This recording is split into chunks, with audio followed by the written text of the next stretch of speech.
Tortura Milango erara. Kontatuko dizuegun historia Milanen hasiko da.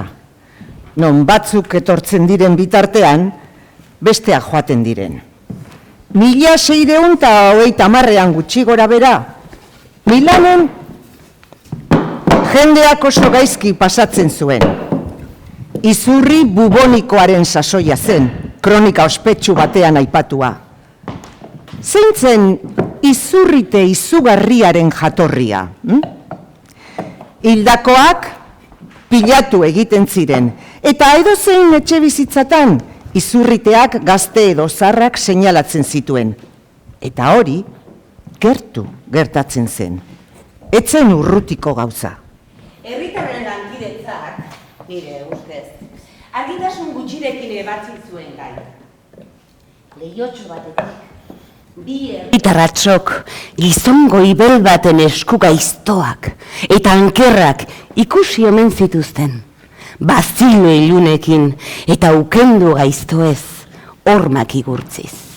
Modu gogor xamarren bidez, preso bilakatu zirenei, beren jokabide gaiztoa aitortu arazi zieten. Herritar zitalak esekutatu zituzten, eta zutoi bat egin zen, gizarte zibilaren txalo artean, beren zigilu likatsuekin atentatu egiten zutenen beltztasuna betiko oroizteko. Sekula etzen izanan, ukendu edo zigilu likatsurik. Eta zutoi beltza, berau altxatu zutenen belzkeriaren eta tortura metodo beldurgarrien memoria bihurtu da.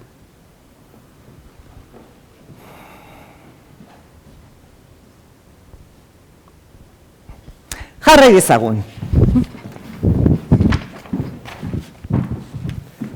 Espainiako tortura klasikoa.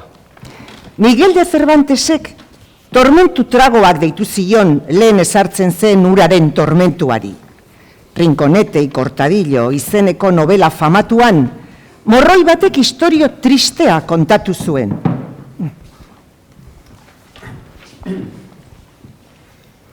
Aurreko egunetan, 3 samin eman zizkioten lapur bati, eta denak bizi izan zituen ezer esan gabe, ezer gertatu ez balitz bezala.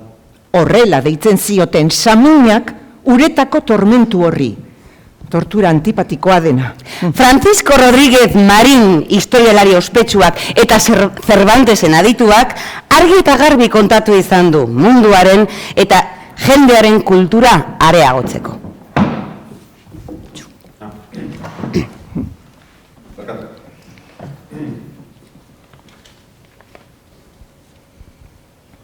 Horri, uraren tormentua edo ur berria deitzen zitzaion. Gaixoaren aurpegian, lio zati bat jartzen zuten, sudur-zuloak estaltzen, suduretik arnasarik arraizten zen, eta ahoan ura isurtzen zuten, zurustaka zatia estarri sakoneraino eraman nahi.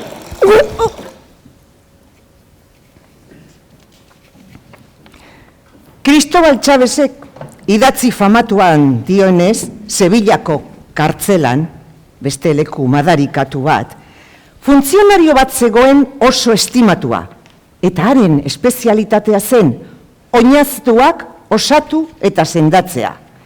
Izan ere kalamitate hutsa baitzen, bortxaren seinaleak agertzea edo, are okerragoa, gizakea bera hilik geratzea, kolpez eta odolez beteta.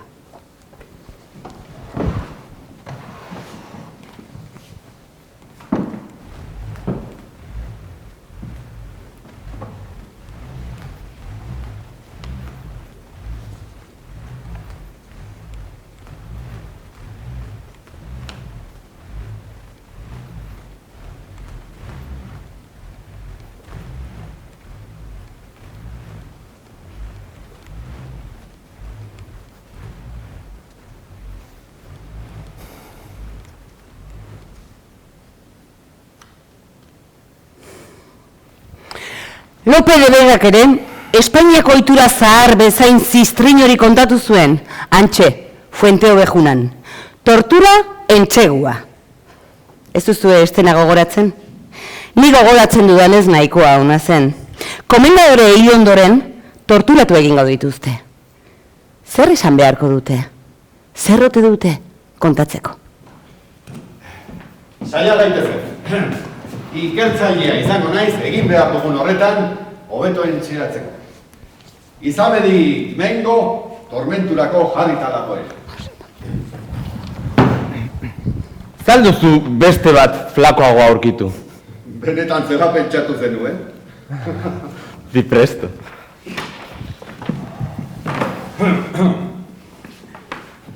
Nork hil zuen komendadorea? Fuenteo egunak! Zakurralena, martirizatzen bazaitut? Ilarren jauna! Aitortu kabroi alakoa! Aitortzen dut. Nor izan zen, ba? Fuenteo eguna? Eman beste buelta bat! Ez da bat bera ere, joder, ikerketarekin. Utika, ikerketa. Bai, barre egitea negarrez egiteagatik. Baina, nondik dator tortura hitza? Iztegira! Tortura hitza latinetik dator. Latinez ere tortura esaten da, eta tortsio ekintza bihurritzea alegia esan nahi du. Tormentum soka bat zen bihurritze jasan ezinetarako erabiltzen zena. Tortus hitzak latinez bira edo aria ere esan nahi du. Definizio ospetsuak. Espainiako Akademiaren hiztegiak nola edo hala islatzen du hitz horiek erabiltzen ziren gizarte egoerak. Hiztegi honetan, soka tratua edo txirrika aipatzen da. Eta honela dio, txirrika batetik pasatzen zen sokan, presoa zintzilikatzen zen, bere pisuarekin ito zedin. Buruko tratuan, ura irentxarazten zioten gazta mehe baten bidez ere. Utzi historia alde batera gauza segurua baita, hemen eta orain diktaduran bezala torturatzen dela. Plan borobila.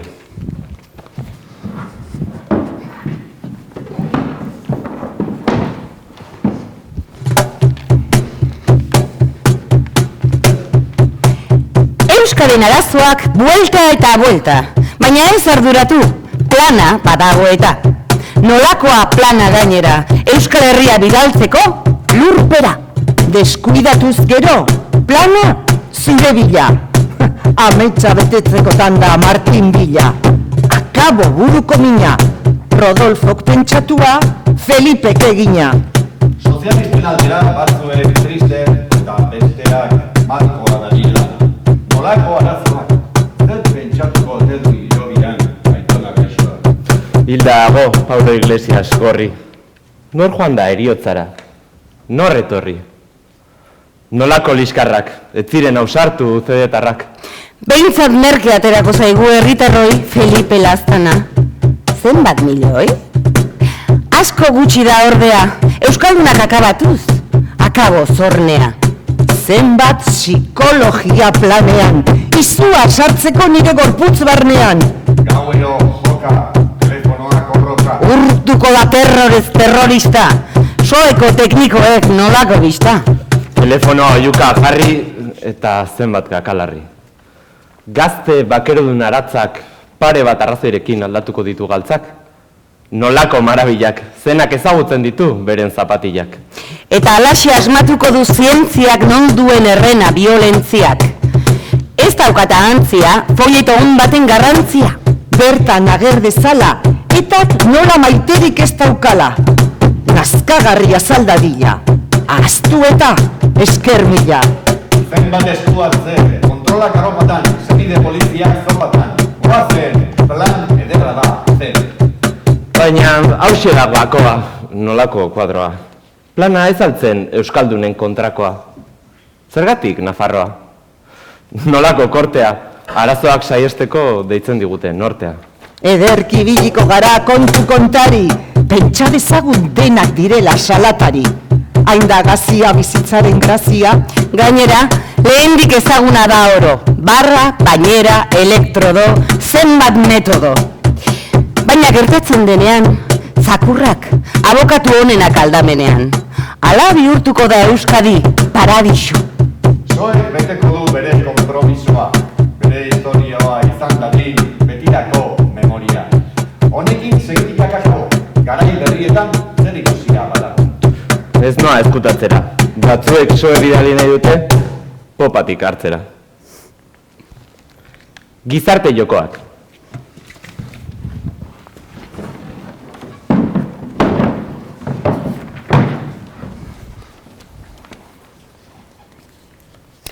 Egia esan da, ezina tratatu umore kutsurik gabe praktika beltzori izugarria baita gaur egun bertan. Arregi, Zabaltza edo Almeriaren izuak, antzerkitik eta haren bidetik, kanpo gera daitezela. Gizarte jolasak, kuarteletan eta polizia etxeetan zakurren aizialdirako. Zakurra esaten baitzaio, iluntasunean biktima jipoitzen duenari.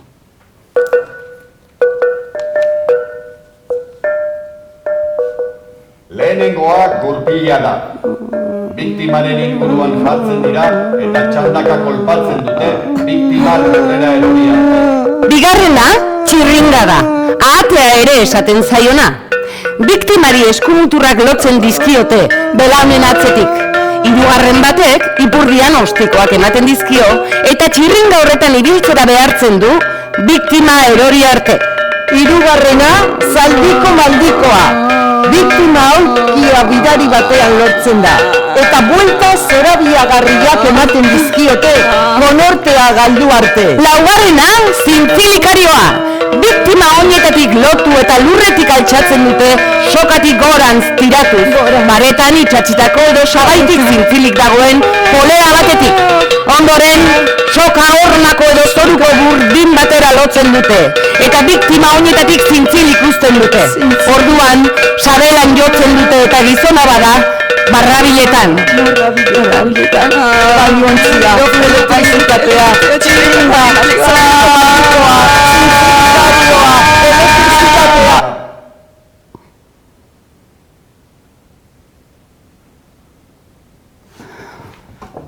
Orain, jolas psikologikoaren lagin bat. Esaldi eta irain komenigarrienen hiztegi txiki bat. Marikoia, larrua joko dugu zure amarekin. Viva España, esan putasenia. Iñatki Letamendi etarra zikina orkesten da esan.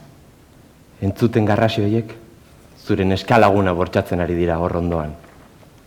Biktima emakume bat bada, esaldiak honako hauek izan daitezke. Zikin urdea zara. Ez duzu ikusten, pixe egin duzula gainean. Hilekoarekin zaude Urdanga, makila sartuko dizugu balotik. Zure aita atxilotzera joan gara, eta beldurrez hilda marikoia. Traturik ez badago. Zure amona atxilotuko dugu, galtza txikitan. Eta berarekin egingo dugu larrutan.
Behean sinatzen dutenak.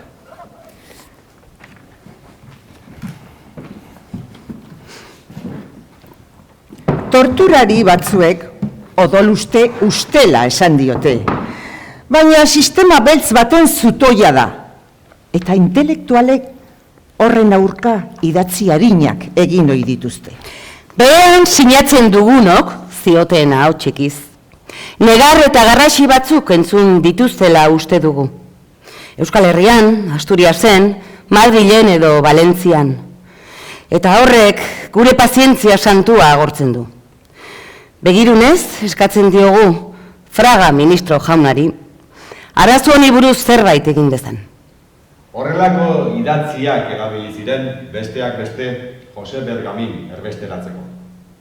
Egun batean, ez dakit 70ko hamarkadanero, kontuak ez baititut eramaten, tortura haien kontra manifesto ugari atera zen hildo beretik. Komisario bati tiro egitea. 1978an, Meliton Manzanas komisariari tiro bat eman zioten. Irunen gertatutako indarkeria ekintzak asko eman zuen pentsatzeko. Baietz, ezetz, segun. Orduan, inbutuaren legeari buruzko poema latza entzun duen.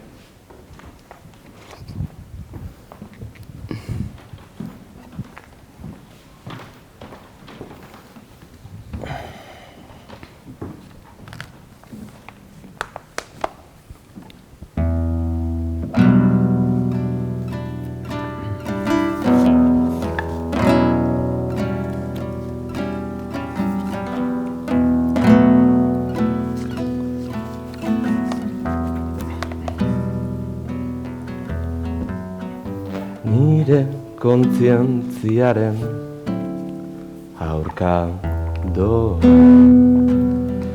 inbutuaren legea. Nire kontzientziaren aurka doa inbutuaren legean. Hiltzen banaute ordena da, nire burua defendatzea indarkeria. Nire kontzientziaren aurka doa inbutuaren legea.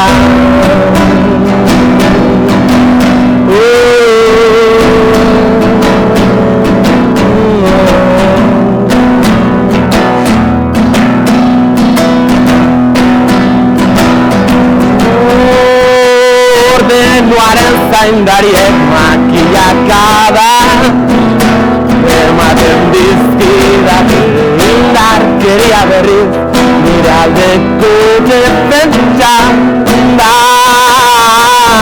Gorengo jaunek uste dutenez ez daukat zeria heldu, ni hiltzen banaute bakea da eta gerra ni defendatzea da.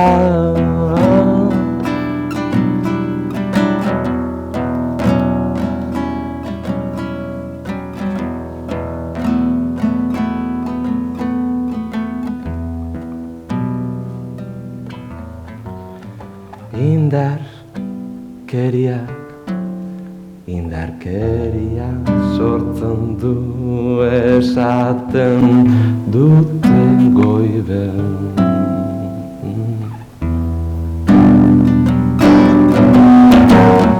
Negarrak entzuten dituzue orain, ez alziren gure oiak entzun.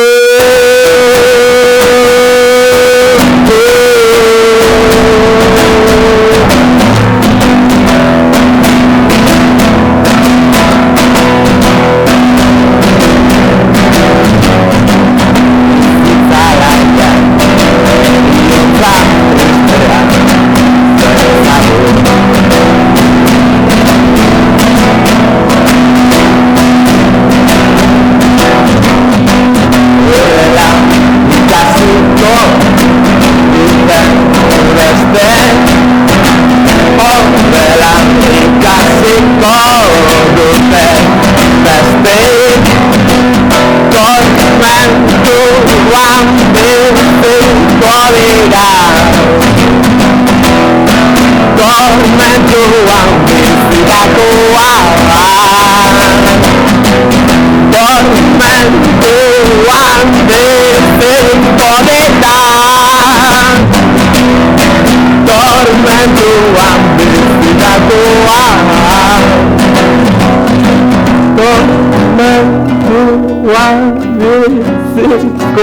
dira tormentuan bizitakoa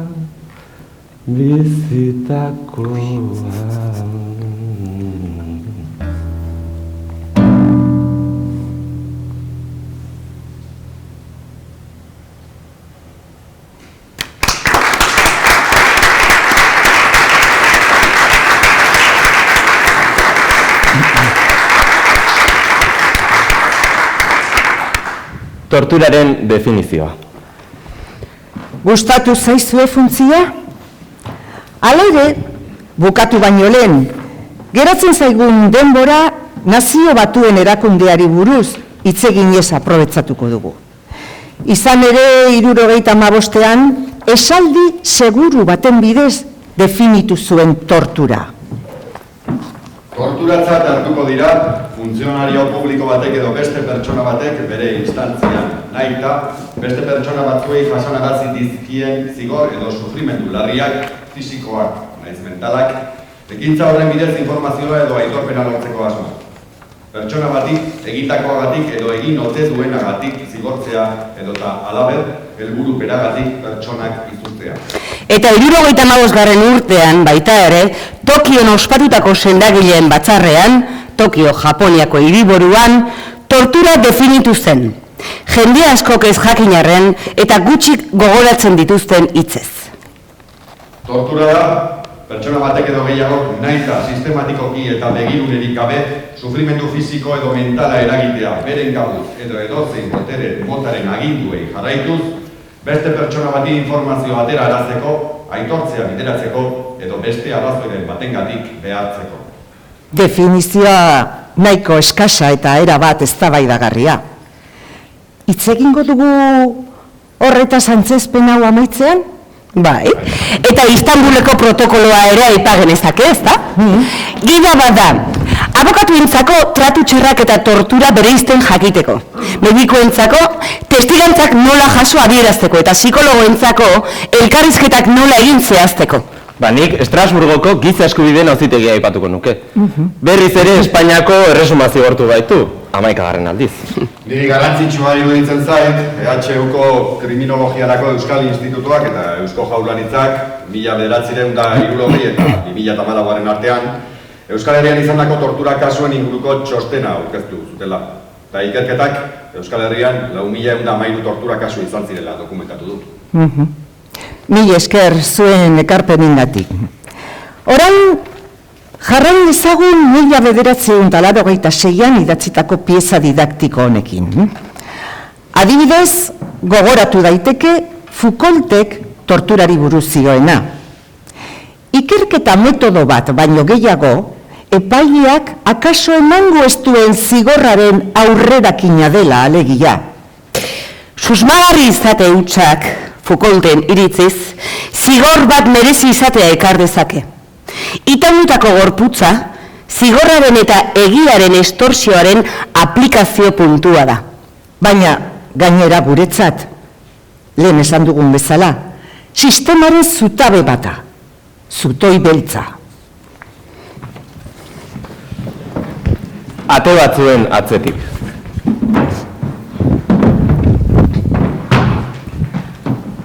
Ate haietako edozeinen atzean, infernua egon daiteke.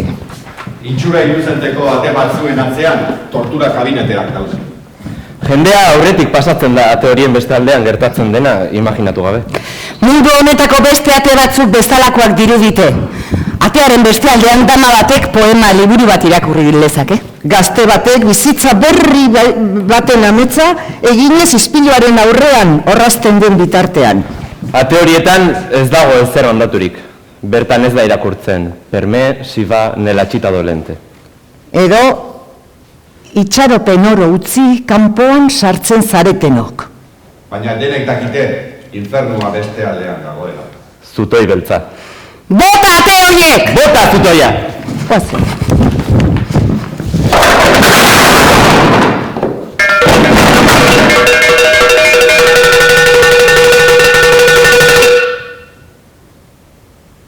Voy a empezar. Joseba Arregui elegía. Detrás de algunas puertas habitan los infiernos. ¿Quién no lo sabe?